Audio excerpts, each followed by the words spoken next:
recorded at an undisclosed location known only as the Homestead. You've tuned into Ever Vigilant. Our mission? To encourage and challenge men to prepare, defend, and lead at home and in their communities. You've tuned in to Ever Vigilant. I'm your host, Joe Prim, and this is the podcast where I get to talk with veterans and artists and authors and first responders, pastors, podcasters, security experts, small business owners, and everything in between, because Ever Vigilant is where these great men and their knowledge collide. So in the last episode, we have David Joannis, who's residing in Thailand. And in this episode, we have a brother from the land down under. How amazing it is that we have the opportunity to listen as these men drop knowledge on us. It is truly one of the benefits to living in this digital age. This week's guest, Rod Lampart from Australia. He's a theologian, a husband, and calls himself a homeschool dad in constant training. He's also a contributor to Cauldron Pool, where he normally is writing about current events from a traditional Christian viewpoint.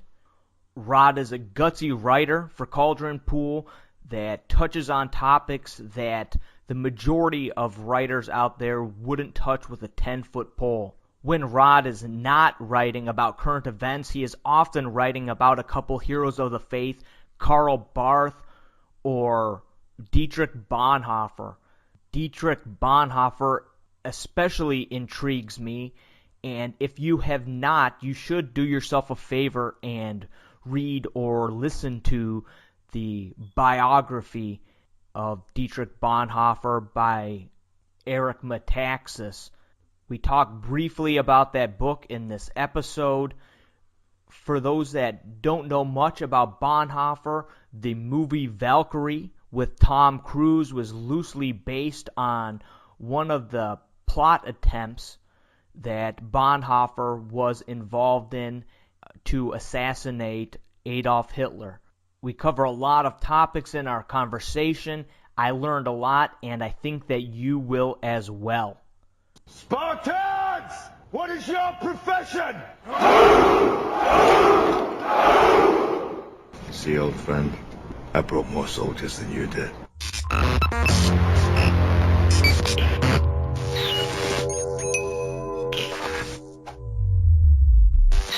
VigilantWolf.com is equipping men to prepare, defend, and lead at home and in their communities. Equipping men through high-quality American-made tactical, competition, and concealed carry belts from Brown Coat Tactical.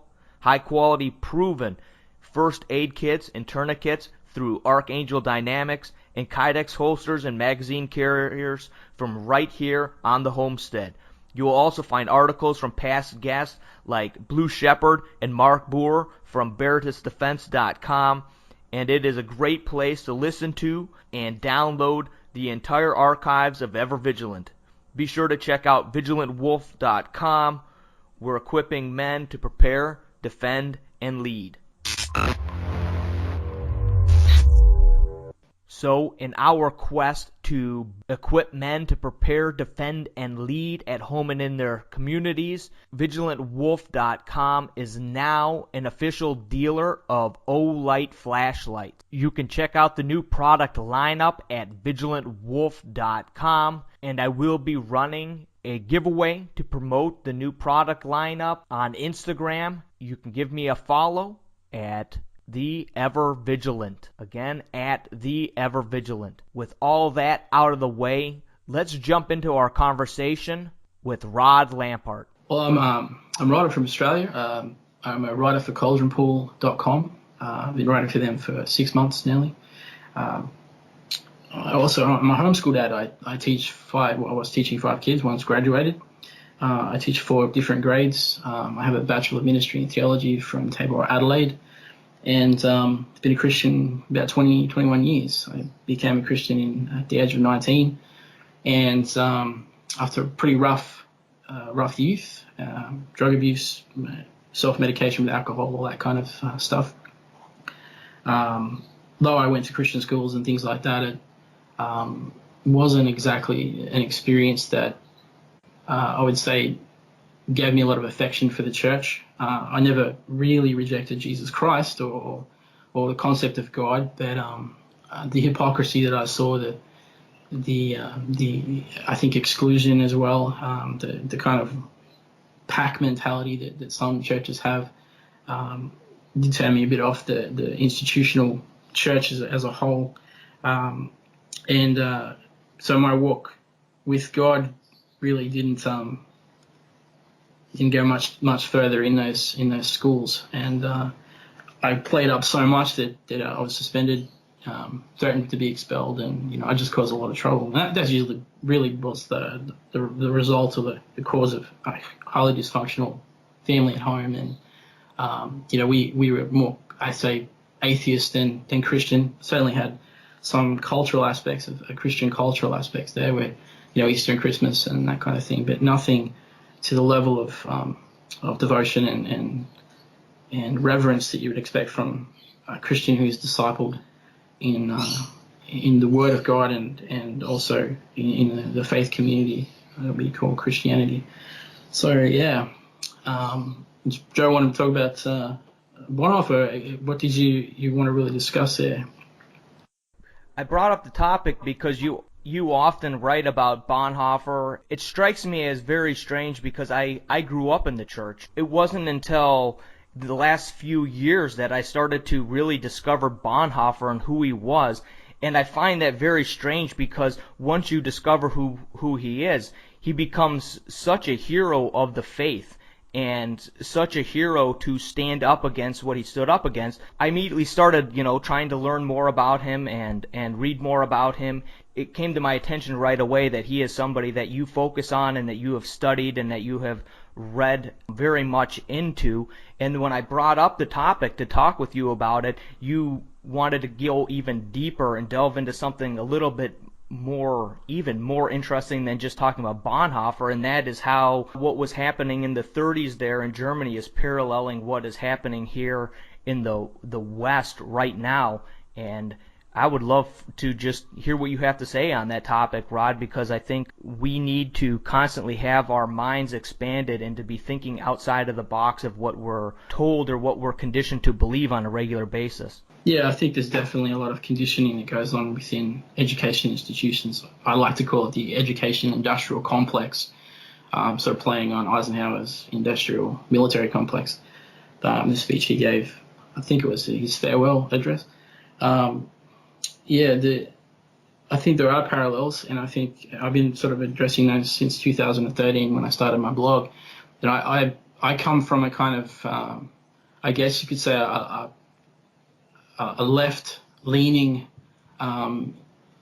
philosophy or ideology, and over the years I've found that I've had to revise that, and that's ironically been through reading Bonhoeffer and Karl Barth, and Karl Barth being one of Bonhoeffer's teachers. Karl Barth was Swiss and a Reformed theologian, and he very famously refused to take the Hitler Oath if they didn't remove any kind of deification or deification of Adolf Hitler in the oath, and he had a real problem with that, which connects to Karl Barth's rejection of natural theology, in that natural theology tends to lead to a deification of our neighbor and other things. And I think as far as that from Karl Barth's angle, natural theology and his rejection of his famous 9 to natural theology, which was given to one of his close friends, Emil Brunner, which caused a bit of controversy at the time. But that rejection of natural theology, essentially in his church dogmatics, really comes down to a rejection of Marxism, which idolizes the state, puts the state in the position of God, even takes away the role of parent, where the state becomes the parent. We see that in a lot of welfare states. Trajectory in my country is it's really hard to find that balance, and I think politicians struggle to do that, especially conservative politicians who are pushed around a bit by a lot of the left and leftists. I like to differentiate between left and leftism and leftists. I think there are the people on the left who are still kind of traditional left, and by that I mean there's a degree of reason and rationality that you can sit down and discuss with them, and there's no hostility.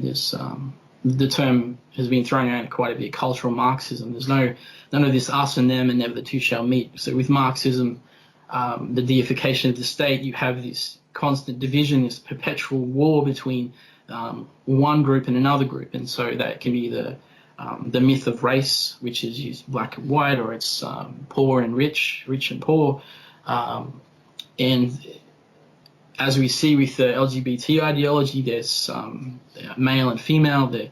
There's a blurring of the genders. There's a completely redefinition of what it means to be human, really, in any human relationship. And Bonhoeffer and Karl Barth, I think, especially with Karl Barth coming back to his rejection of natural theology, I think he provides us with a platform or a theology to really, bring about an answer to that in a loving way, as well as a firm and very, I think, orthodox theological way. Now, I guess a lot of people would probably go, oh, well, Karl Barth, he was a heretic. I mean, Barth had a lot of problems, he had a lot of personal issues. He made some decisions in his life that weren't great, but he's nowhere near as I'd say, bad as Paul Tillich. And I think that in that aspect, it's not something we should use to reject his theology as a whole, especially when we see the parallels between 1930s Germany and today. With Bonhoeffer, I mean, he came from Prussian descendants. You might not know, but he was homeschooled up until they moved to Berlin, which is quite interesting. His father was a psychiatrist, quite a well-known one, and he was Lutheran. So, but Bonhoeffer's theology and Barth's, I think there's kind of a bridge between the two. If you study the two and you can work it out, you can see there's this kind of bridge between Lutheran and Reformed theology coming through there. Bonhoeffer was very much inclined to support Barth and encourage his line of thinking. I'm not sure Bonhoeffer actually read a lot of Barth's dogmatics. I know that he had Dogmatics 2.2 when he was in prison as part of his library that he was reading.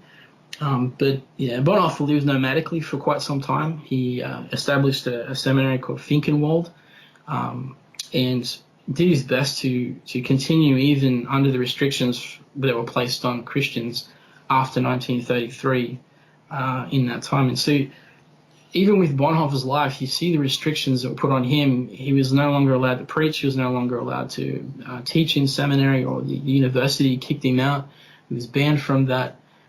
So you see all that today. You see Jordan Peterson, being banned. You see Ben Shapiro having to have, what was that? I think $300,000 worth of security. I think it was more than actually, or 100,000. I can't remember the number, but the point is that he had to have security there to actually go and give a speech at a university, which I think was Berkeley, from if I recall. But yeah, the point is that university became a hostile place for Christians. Some theologians became a hostile place to those who were not aligned with the ideology of the state.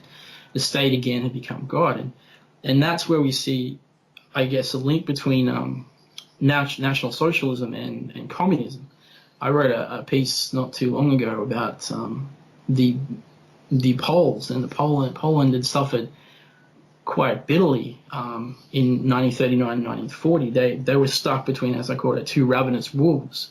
The Nazi Warsaw Pact, von Ribbentrop had signed with the Soviets, gave Stalin's, I'd say Stalin's empire, because he definitely had territorial ambitions to attack Finland, I think, and the east side of Poland. So yeah, the Nazis coming in from the west and the Soviets coming in from the east, and the Polish people were caught in the middle. So I kind of went and made that. The way I saw it in my mind was like, well, the West is kind of like Poland in 1939, 1940. We have a sort of Islamist fascism on one side, and we have LGBT ideology on the other, and a Marxism that's connected to that.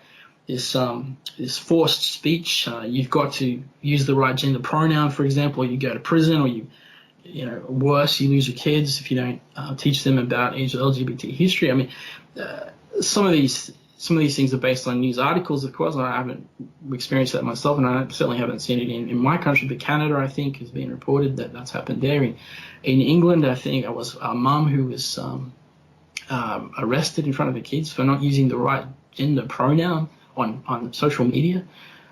These kinds of things are real echoes of that dark period in the 20th century, and I'm bewildered sometimes when I talk to people about it, and they just go, "Oh no, Trump is Hitler, and the religious right in America are the German Christians." And I kind of go, "Well, I've read all these historical texts. I've read the primary documents, and I've right up to even Sophie Scholl and her brother and friends in the White Rose movement, who were wrote anti-Nazi pamphlets and threw them around the university, and they were locked up, hunted down, and then they were beheaded after a kangaroo court, really, a people's court, had tried them for treason and all sorts of stuff. And it wasn't correct speech. It wasn't politically correct. They were not politically correct, so they lost their heads. And there was no defense for them. No, not really. And they wouldn't renounce what they'd said, and they accused the Nazi state of being the Nazi state of being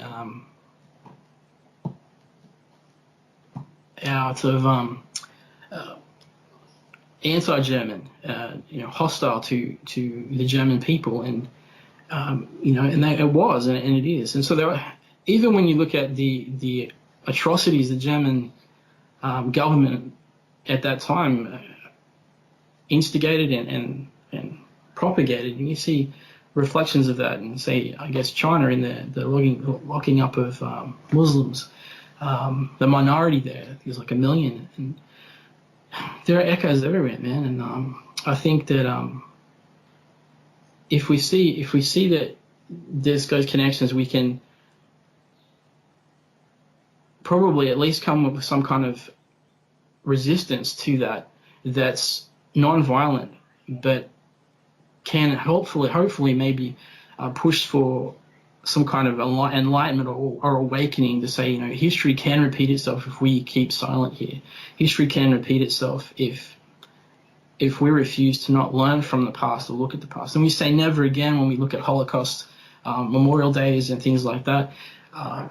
There's even denial that the people that deny that happened. There's people that deny the Armenian genocide happened, in the early 1900s. There's people that still, and Turkish government certainly still denies that the Assyrian Christian massacres never took place. But there's evidence that did happen.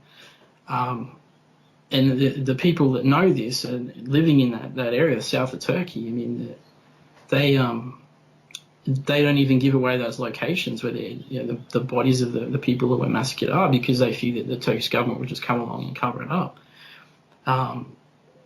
That's again, you see these kind of patterns of behavior, and you see, well, are we heading back in that direction where dehumanizing someone, say, as Donald Trump or Donald Trump voters, and certainly some of them, the God Emperor stuff, Trump God Emperor. I mean, I disagree with that. I think that's again kind of falling into that deification, and the left is certainly right when they say, that's similar to what happened with the Germans and Hitler. And okay, yeah, fair point. But I think that's just a very small amount of people. I mean, there's definitely a personality cult surrounding Donald Trump, but to use slurs and dehumanize people with this word Nazi, without the context behind that, without a real, this is why we are calling them that, and this is there's evidence for that, I think it's hugely dangerous. And I've actually said in a few other articles that what that does is it does exactly what the Nazis did to the Jews. It labels them. I mean, look at what happened just recently, a couple of days ago, with the Sri Lankan bombing. I mean, what was it, 8 terrorists? Were they the Islamic terrorists, the Islamic State, blew up the 3 churches and some hotels in Sri Lanka. What did the American Democrats do? Leading American Democrats used the term deliberately Easter worshippers. We couldn't use the word Christian. So again, it's kind of like control the words, you control the argument sort of thing, and this pushing of a narrative. The Washington Post the other day was saying, it's the linking right wing, it's essentially linking right wing extremism to the attacks in Sri Lanka. So essentially, if you show any kind of solidarity, sympathy, or empathy with the Sri Lankan people, with the Sri Lankan Christians, you're inciting right-wing extremism, all in the name of Islamophobia, for fear of that. I mean, it's crazy. The recent article I did put up discussed a bit about, I tried to discuss anyway, how Roger Scruton, leading philosopher in Britain, also a conservative, he lost one of his jobs in the British government for saying basically that Islamophobia is a made-up term designed to control people and silence speech and silence any kind of criticism. And I quoted an Islamic scholar who backed Scruton up and said that, well, it does seem that only Islam will only accept flattery and not criticism. And there have been, points made by other academics throughout history and even throughout the last 10 to 20 years since 9/11 that Christianity has gone through the mince grinder of the Enlightenment and the Age of Reason, and the Bible has been investigated inside out, torn upside down. All these things that hasn't happened with the Quran, and hasn't happened with Islam. In fact, even Bonhoeffer, if you come back to him. When he went to Morocco, according to Eberhard Bethge, who wrote the authorized biography, Bethge was his nephew-in-law and also one of the students from Finkenwald. Bethge had said that Bonhoeffer, when he'd been there, was a little disturbed by how closely knit the political establishment was with the church, and there was no separation between church and state. There was no separation between mosque and the state. The mosque was the state, basically. And so there was a political ideology that is interwoven with the Islamic faith. And this kind of talk would label us, have a lot of people label us as Islamophobic or racist, as if, again, perpetuating this kind of Marxist idea that Islam is an oppressed race. You have that us and them, which I mentioned a little earlier, that perpetual divide between one group and another where never the two shall meet, not even in reconciliation. And I think that ultimately is the message of Barth and Bonhoeffer, is that reconciliation is only found in Jesus Christ. And that when we start to water down reality and water down the Bible and theology, we start to surrender ourselves to ideology and man's way of thinking, essentially man's word instead of God's word.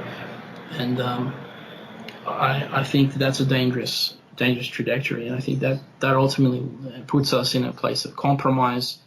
And we know that according to John in Revelation, that compromise, especially Revelation 3:16, is something that is seriously frowned upon by God. So I think our age today is in a real state of confusion. I think there are power brokers behind the scenes who are manipulating the process. I wouldn't necessarily call them demonic. I would say there's probably an influence of that. But men own their decisions, and we are responsible for those decisions before God. And the way we treat others, the way we treat even ourselves and our families, who we vote for, all those things. As Jesus said, where your treasure is, there your heart will be also.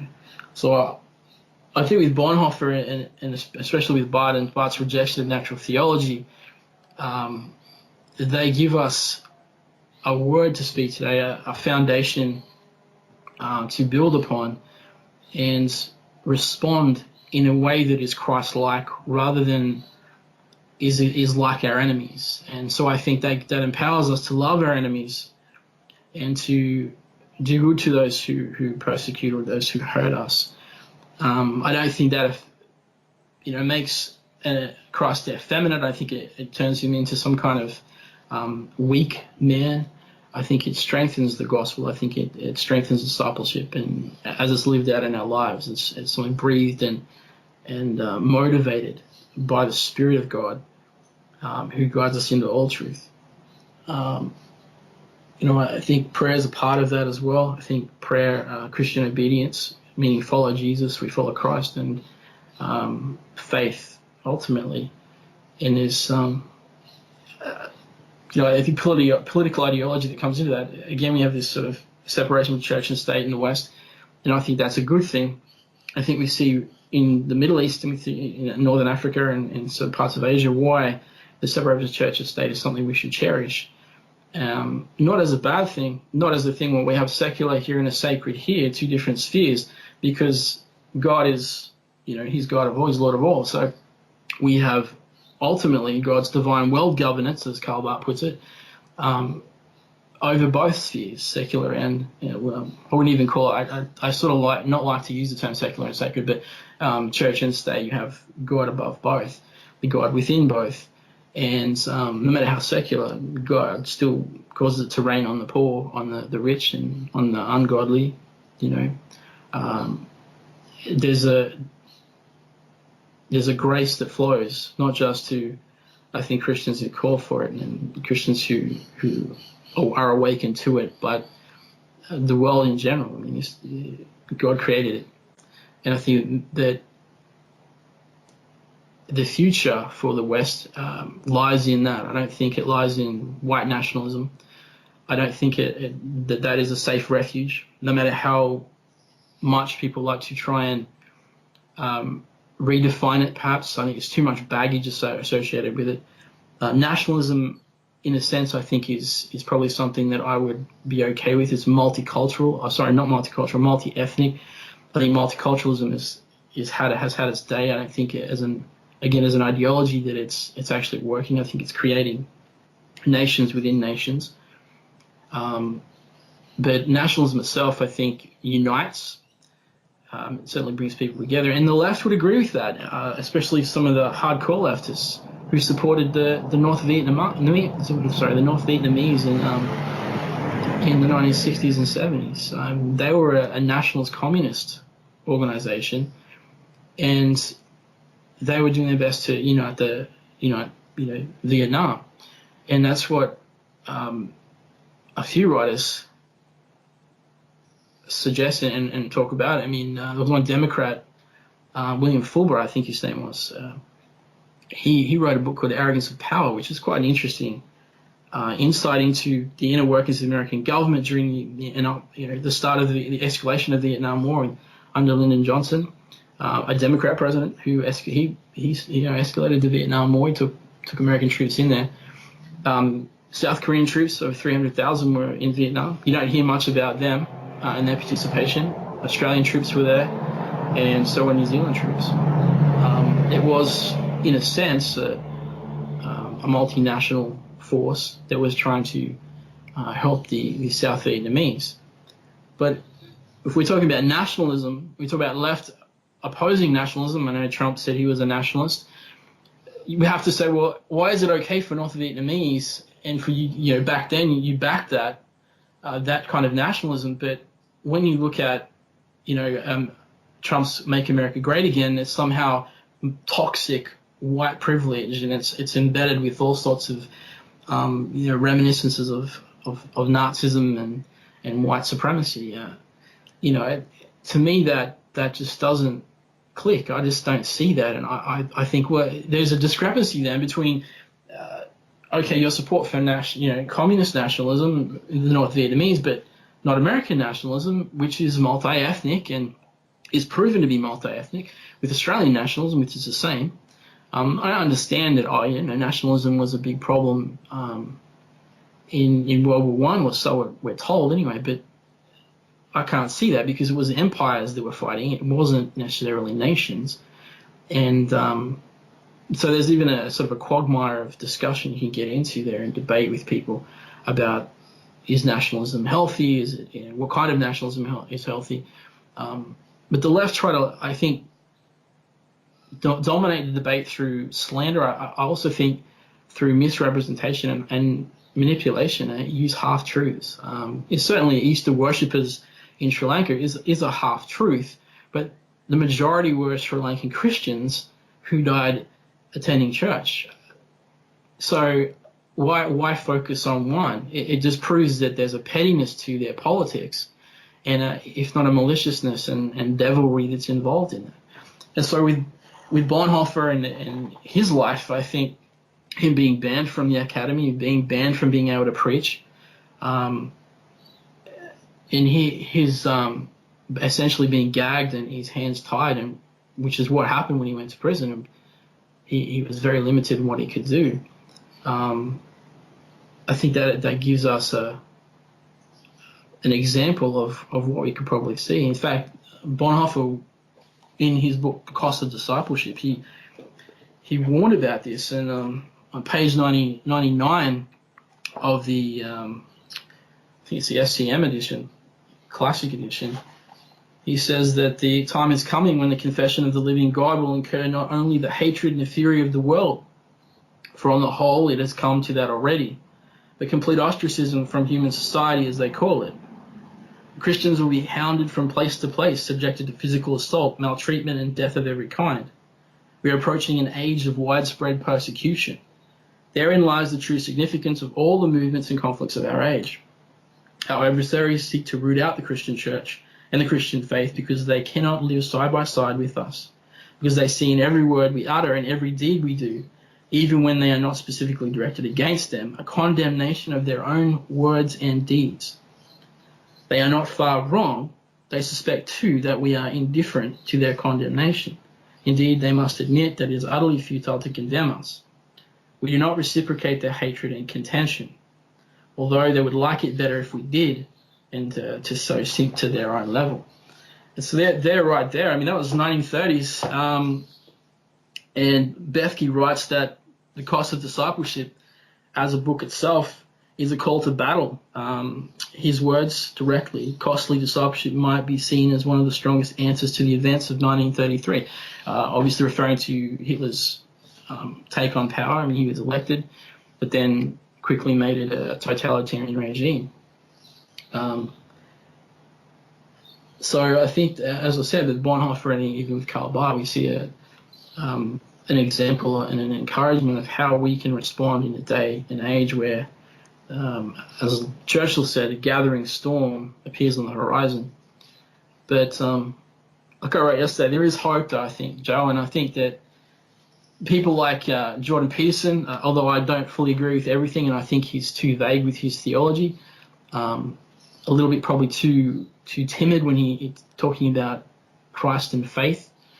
One of the big themes of Bonhoeffer and Karl Barth actually do link up with some of what Peterson says about the displacement of the Word of God, the Logos, that would be for Christians Jesus Christ, the Bible being a testimony to that Word of God, and therefore more of a secondary, I guess, I wouldn't say revelation, but it definitely is that to some degree. But the displacement of the Logos, as Peterson says, in the West is one of the biggest problems that we have.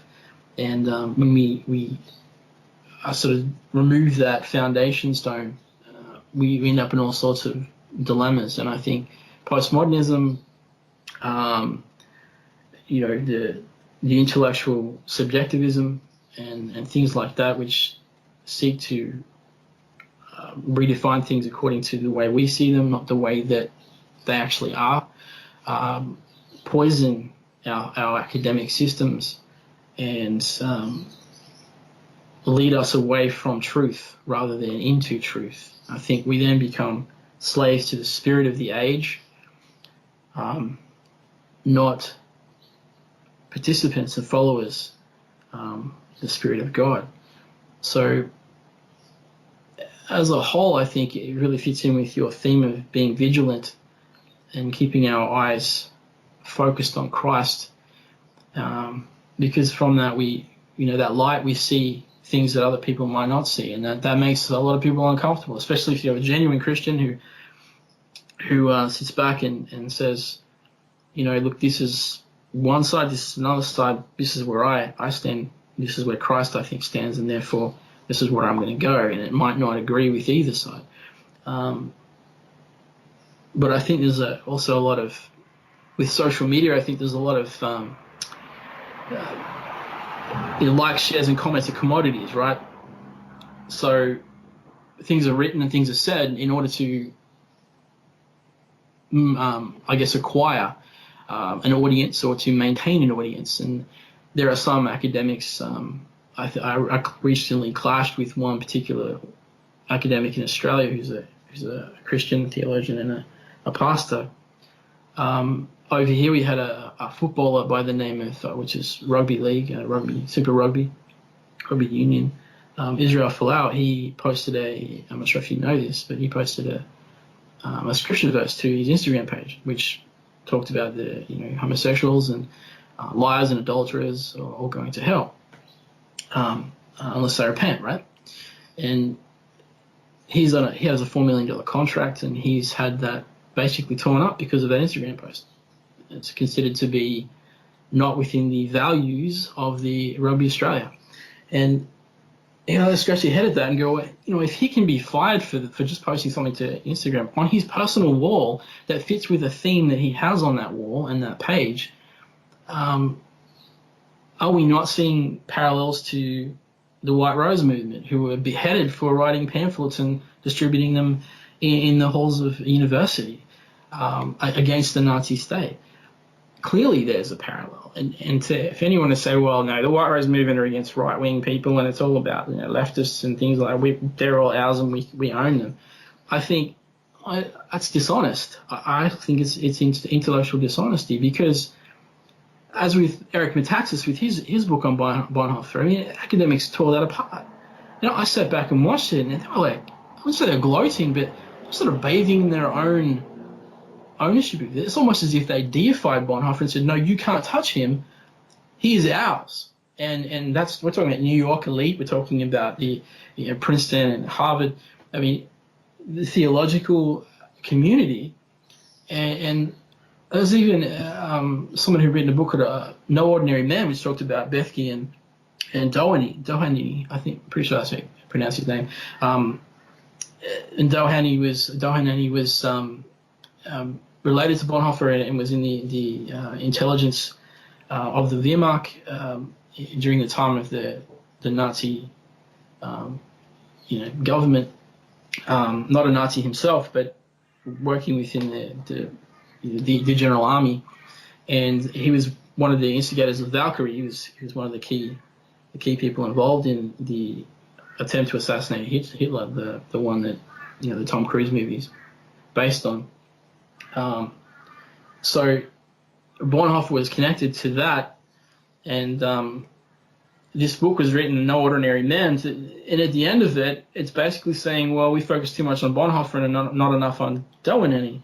And then right behind that is this real condemnation of Eric Metaxas' book on Bonhoeffer. And I'd said this to academics who I interact with online. I said, who were very much in agreement with that I think Eric Metaxas' book, while there may be some simplicities in it, and there are some things I think, well, this might be written from a American evangelical point of view, and I can certainly see where they might think that, but I don't think the book is malicious or intended to manipulate people to a particular political ideology. I think it's just to straight up present the facts and say, you draw your own conclusion about whether or not there's a parallel between the left and perhaps Nazi Germany or communist Russia.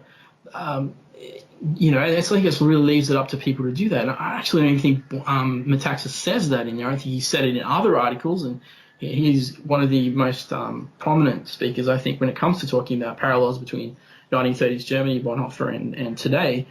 I think that the book itself is making Bonhoeffer open to the masses, and I think that it makes it accessible. I mean, you look at biography by Eberhard Bethke that I mentioned, that's nearly an $80, $99 book, maybe even more now, I think.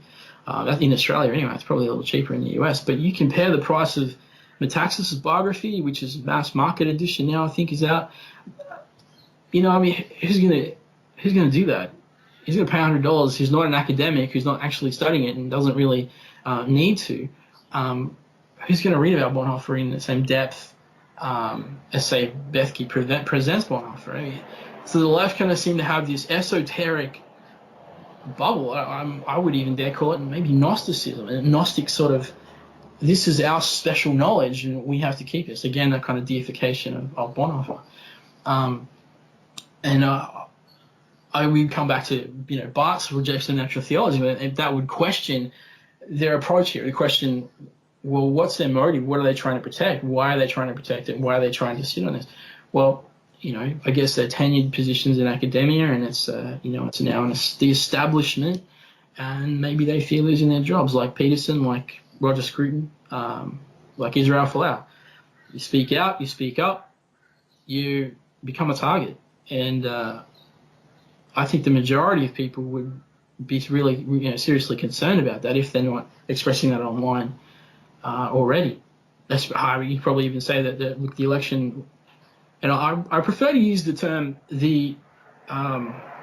Hillary Clinton losing the election in 2016 rather than Donald Trump's election in 2016, because I think that's what people probably should look at more. Why did she lose the election? And you say, well, because we're not being told the truth half the time. And or we're being told half truths because we're plebs and we're viewed as plebs and we don't really know, what to do. We don't really know what to think. So you have a lot of these people, career politicians, especially in the US, being politicians for years. I mean, in Australia, we vote our prime minister out every 3 or 4 years. We can change government as regularly as possible. And we certainly have some career politicians here that been and voted in consistently over many years, just like senators in the US. Probably the most famous was Ted Kennedy, I think, in America. But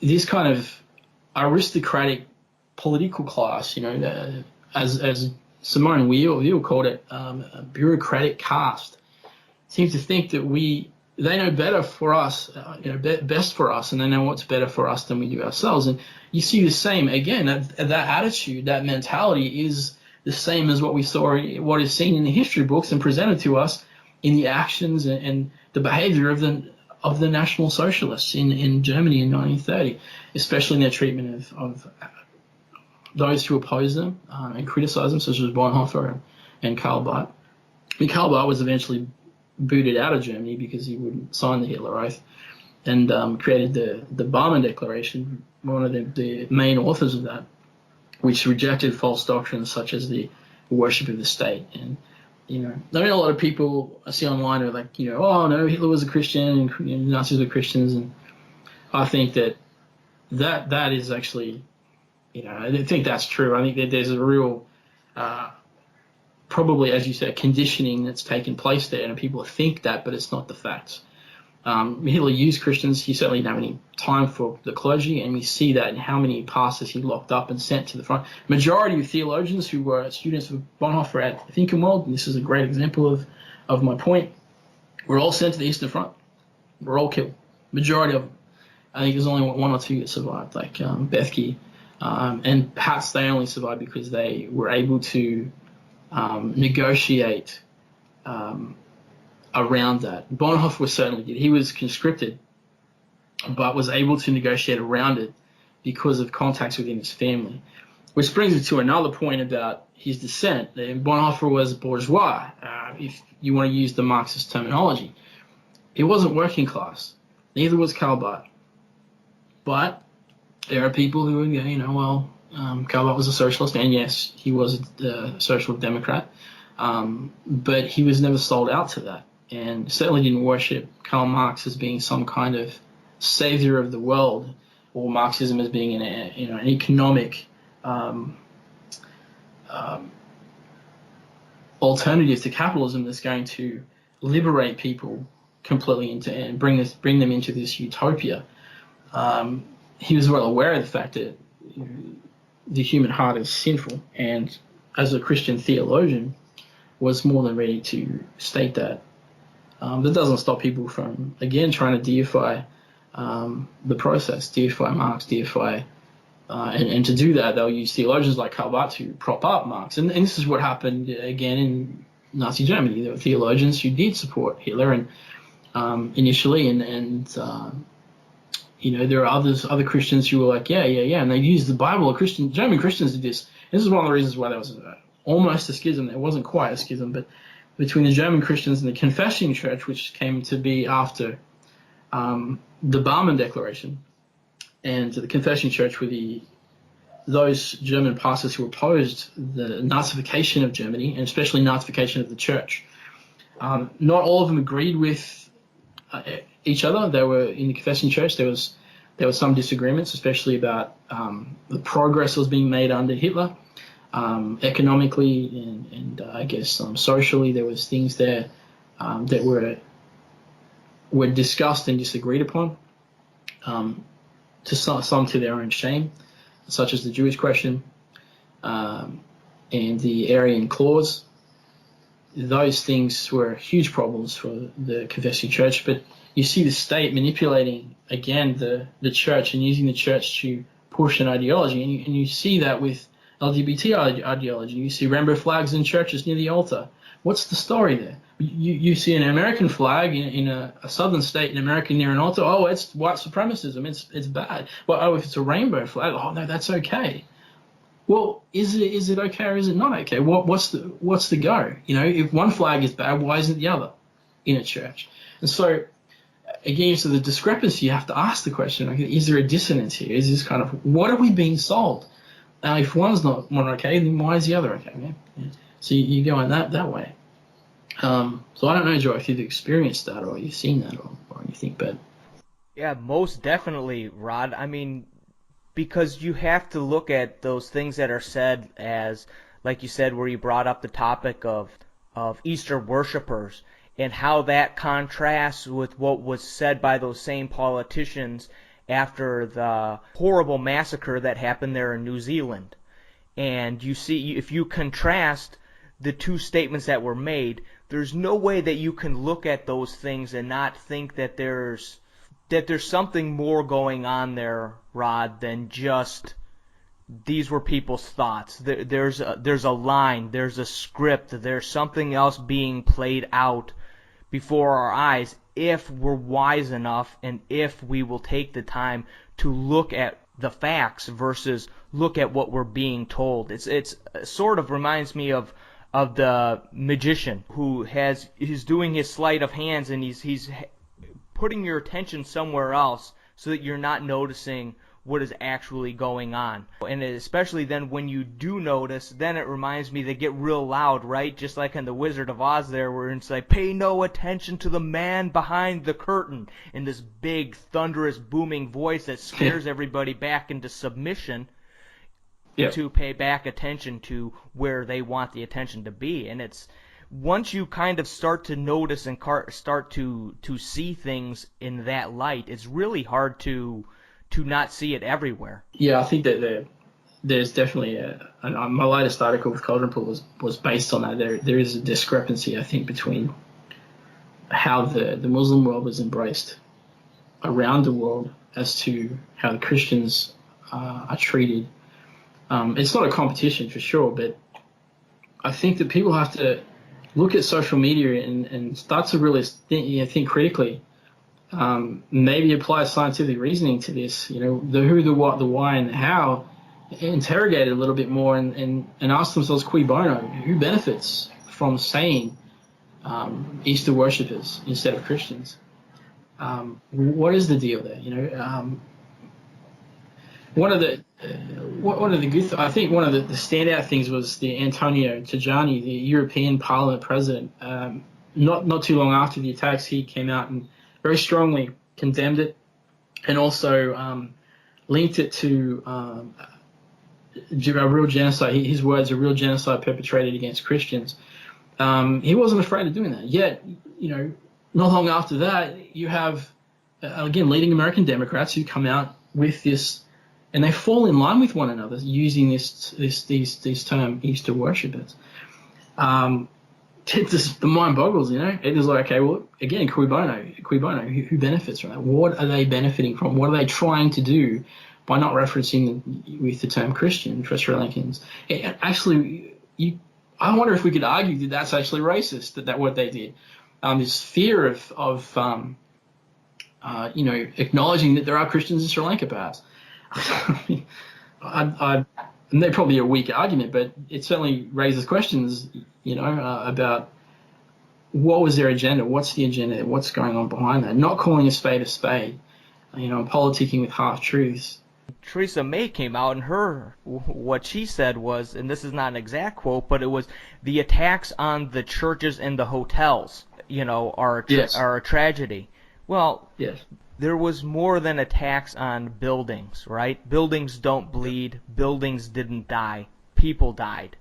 And once again, it's that skewing or that half-truth, or it's very slight, and many people might not take notice of the difference between the two, but there is a gigantic difference between Christians being massacred and buildings being destroyed. And again, it's very subtle. It's put out there in a way that many people, or majority of people, don't take notice, but it is a dehumanization of Christians as a people. And there's no doubt that is what's happening, and I think that brings it right back to what you're saying of the dehumanization of anybody is a major problem, whether it be Christians or whether it be the Jews during the 30s there, and that was one of the big problems in arguments that was going on at the church at the time, right, was the dehumanization of the Jews. Yes, absolutely, yeah. The mistreatment, the abuse, definitely, and that's where I think there's a parallel. I don't think it's targeted primarily the Jews now. I think anti-Semitism is still an issue. I personally can't understand why a Christian would be anti-Semitic. I understand that there's contention between Palestinian territories and Israel today, and I think that there's a lot of politics that gets put in there and a lot of spin that gets thrown around. I think particularly from the left, because again they have an agenda. There's something they'll benefit from that. It is, as you said, it's kind of a lot of political spin that gets thrown into the mix, and I think Easter worship is evidence of that political spin. That it wasn't an attack from Islamists on Christians; it was an attack from Islamists on buildings, as you point out, and Easter worshippers. Well, who are Easter worshippers? Let's be more specific. Why can't you be more specific? And I think that exemplifies a frustration, not just within America, I think, but around the world amongst Christians. Who look at, say, Barack Obama or Hillary Clinton and think, praise the Lord, he's not still in power. Praise the Lord, she's not in power. And I think, Donald Trump's not the greatest. He's not the best man, I think, as far as morality goes, or character perhaps. But he stuck to his promises, which shows character. And I've said since Donald Trump got elected, and a friend of mine is an atheist and also a leftist, was very concerned at the time, and we exchanged quite a fair bit of text between the two of us. I really didn't see it as a huge issue. I said to him, and I said to a lot of people, even within the academic circles that I'm in, that he's a diamond in the rough, and I think that still stands. I haven't seen anything that would disprove that. The amount of hysteria when Trump was elected in 2016, I think a lot more of that was due to them personifying Trump as Hitler. And again, there's something behind that. That had to have been, I think, a political agenda that was working there. And I guess you see that with the Russian collusion drama, saga. Really, it's just continuing, and the denial that just goes on and on and on. The denial of facts, manipulation, and using half-truths. And that becomes a big problem because the majority of people are not paying any attention. and that goes for the majority of the people in the churches as well, are just not paying attention to what's going on around them. The warning signs are everywhere. The warning signs are there. Yeah. But we live in such a world of comfort and luxury that it's really, really easy for us as humans to just take the easy route and figure that our lives are going to mimic those of our grandparents rather, or I should say our parents, rather than those of maybe of our grandparents or our great-grandparents or even ancestors before that. And you do see this skewing of history, and one thing that I've spent some time looking into too is the skewing of history around the Crusades, and that's another example of a complete change from the truth of Islam and what was going on in the Middle East and Africa at that time compared to what you're being told. So that's another place for people to look if they want more information. So you recommend Metaxas's book then on Bonhoeffer? Yeah, I'd be comfortable with recommending it. I mean, in any book you read, you've got to kind of go into it with your own level of critical thinking. And so, well, this is cool. It's probably my trade is retail management, right? I used to run a Christian bookstore as a chain in Australia, and I was there for about 12 years, and we sold all sorts of material, right? Some of it was fairly kitsch, some of it was decent and was okay, and quality was good. But there were books that I would pick up, and you had to know the content of some of this stuff to be able to recommend it or to not recommend it, to at least guide people in an honest way towards books that are going to help them, which was part of the ministry of Christian bookselling. And some of the content, I would think, I'd look at it and I'd go, wow, this is it's just too much fluff. There's no real depth in it. I don't think there's really any honesty to this. And I think so quickly learned then that when you read a book, you pick up a book, you should really, think about, okay, who's the author? Why have they written this? Who's their target audience? And then look at the scriptures that may be quoting and say, is this legitimate? Because I think that a lot of the stuff, certainly the things like Joel Osteen and others, I think there's a bit of eisegesis in that, maybe a lot, and not exegesis and bad theology, and it has to be questioned. There might be some good nuggets in there of truth that you might, okay, I can really take this and be encouraged by this. But I think ultimately we are called to seek understanding, and faith does. That's you talk about the medieval church. Faith seeking understanding was a huge part of the being a Christian and especially being in the church. And I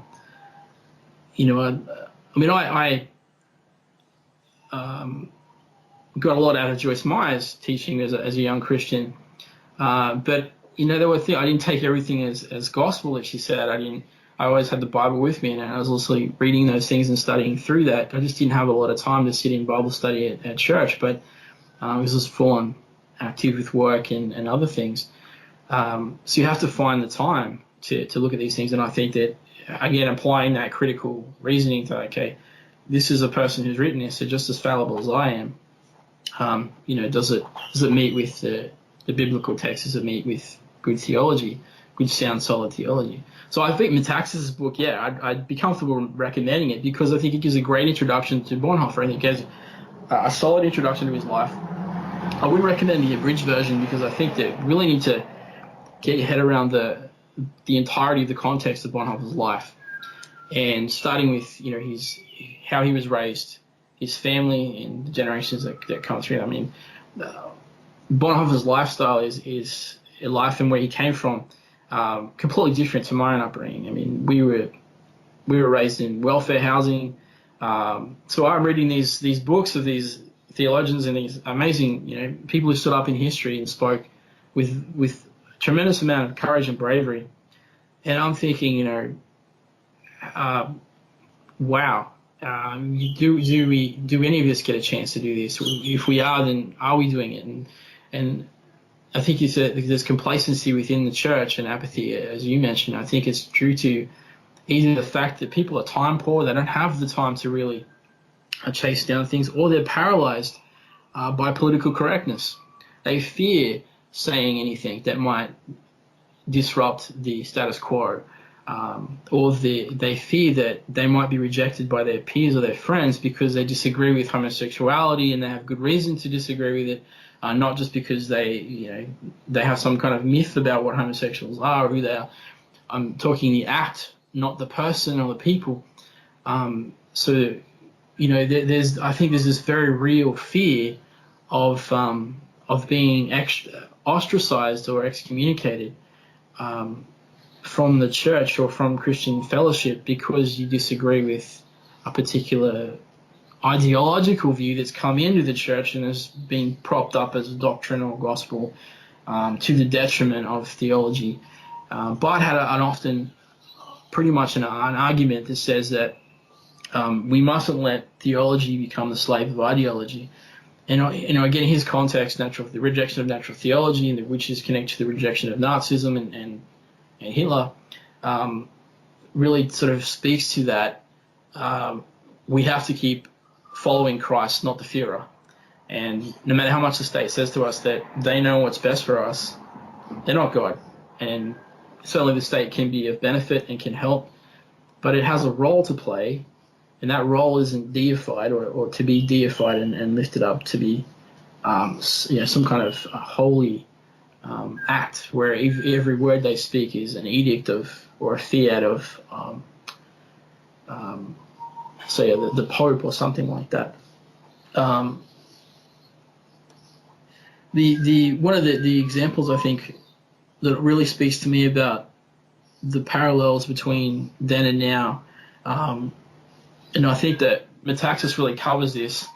Bethke more so, because this comes from Bethke's book on Bonhoeffer.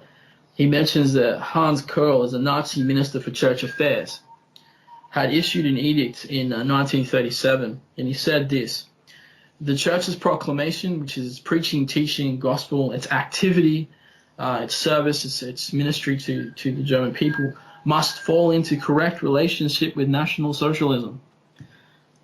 Now, if you look at society today and you look at some of the preachers on the left, you say that we have to fall in line, the church has to fall in line with LGBT, ideology, QI, LGBTQI ideology. There's environmentalism, and I'm all for caring for the environment, and theologically we're called to do that.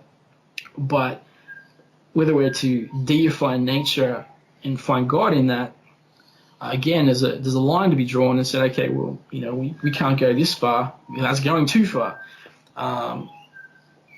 We surrender ourselves. We surrender our freedom with that. It's quite ridiculous, really. I mean, I don't know if you saw the news or caught any of this in the US, but yesterday, on Resurrection Sunday, the Prime Minister of Australia, he's a Pentecostal Christian.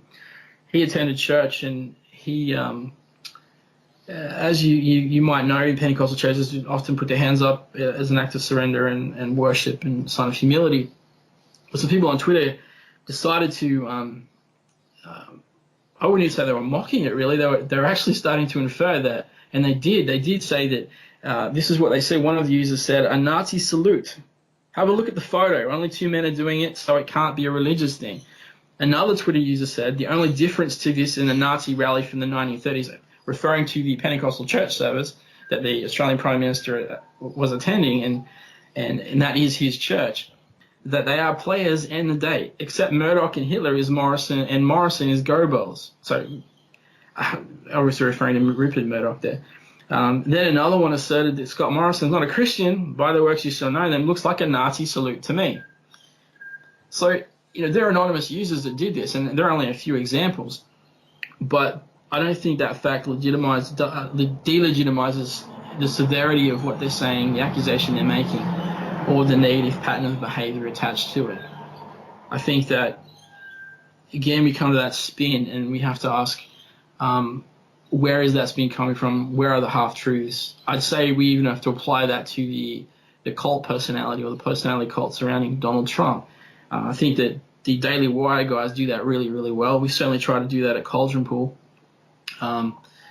We try to keep our eyes open and be vigilant in that respect, to say, well, there's good and there's good action, and there's back, so we need to critique and think, okay, that's probably not so good. The problem is that it's becoming very difficult to criticize a particular group or groups such as Islamists, Islamic ideology, and again, as I mentioned, LGBT theory, or homosexuality, the act of homosexuality itself. That's becoming very, very difficult, if not taboo to question. I know that's the same for you guys as it is for us in Australia and in America and in Canada. I mean, the West in general, I think, is really suffering from this fear of speaking. And so I don't know if it's necessarily complacency or apathy as much as it is this, if I do this, my family, my livelihood could be at risk. And that very much echoes Nazi Germany in the 1930s. Now, I know there were a lot of leftist academics and left-leaning academics who were very quick to point out, as I said, that Trump was Hitler in 2016 prior to his being elected, obviously in the hope that they could steer the election towards Hillary Clinton win.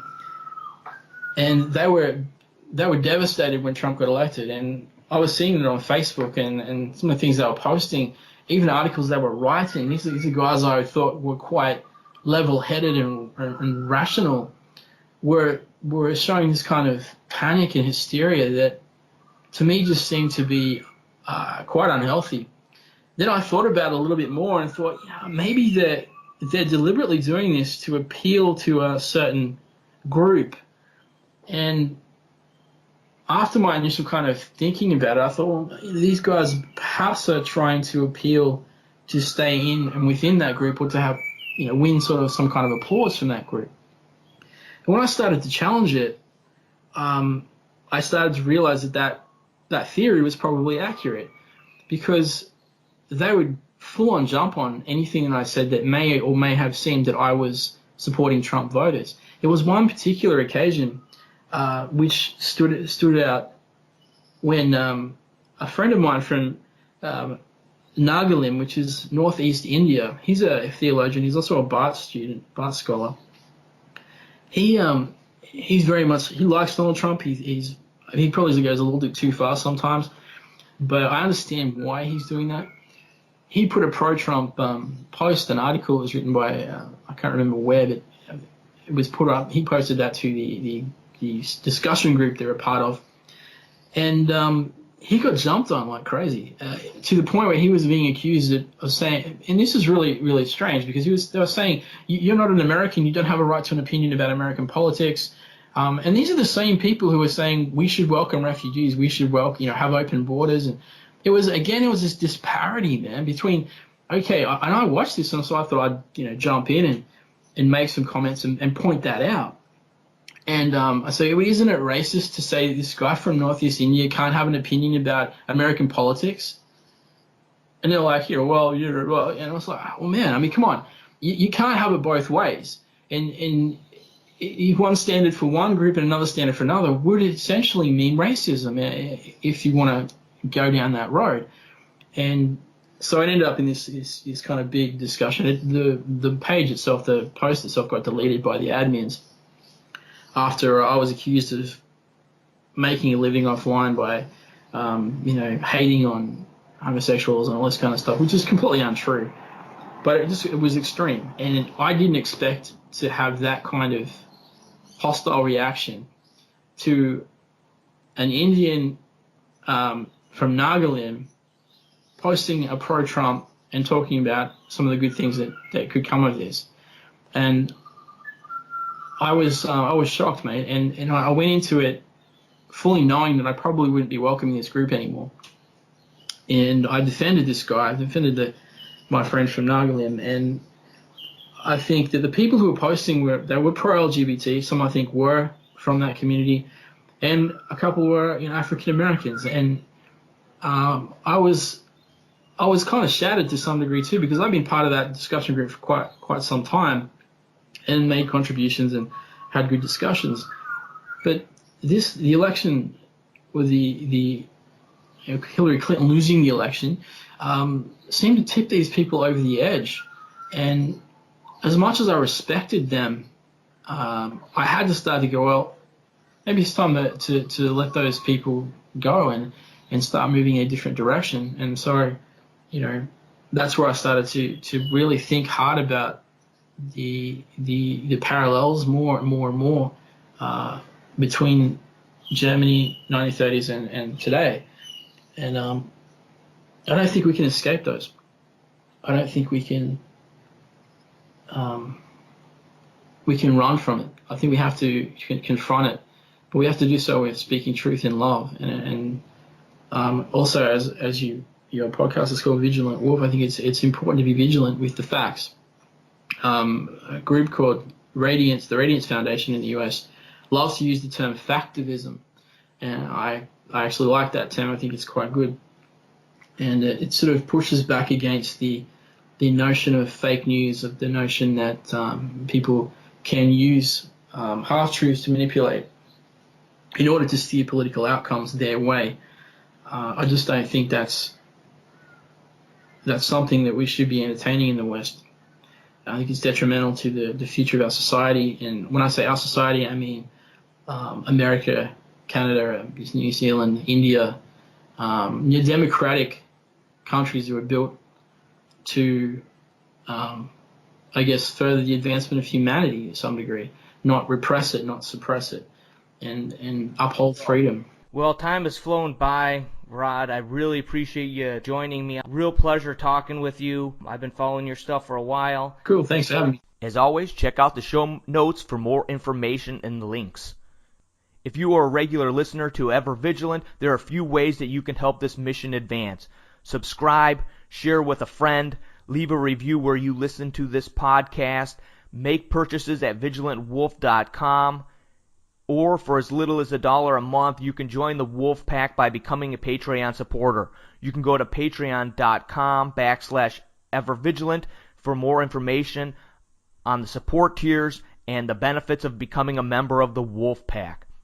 As always, a big thank you to the members of the Wolf Pack for their continued support of this mission. Hold fast, men, and God bless. For the strength of the pack is the wolf, and the strength of the wolf is the pack.